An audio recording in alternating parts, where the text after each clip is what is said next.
This section looks at the financial decisions that are made in schools, what they are, and the information that is used to make them, including taking the views of others into account.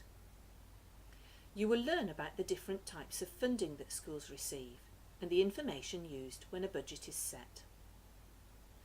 The assessment for this section requires you to write a report to governors who are new to the Finance Committee, describing the financial decisions made in school and explaining the basis on which your budget is costed.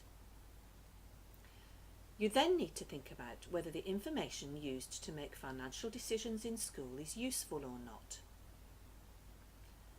As this is an assessment of the information used, you need to use something to assess school practice against. In this case, the benchmark is information from the School Financial Value Standard, the SFVS.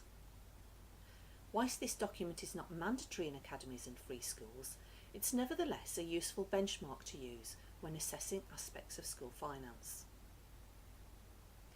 You then have to be specific about how two pieces of financial information have been used to inform two separate decisions, giving examples to illustrate this. You need to make a recommendation for how additional information could be used to improve decision making, setting out the reason for your view. Practices in schools vary considerably when using financial information to inform decisions, and you will need to investigate how this is done in your own school. When making the recommendation about additional information, you need to show that you understand how financial information should be used and how its use could be improved. You also need to set out why the views of stakeholders should be taken into account when making decisions about service delivery. You will do this by taking a look at the 4 C's of best value, and specifically the element of consultation.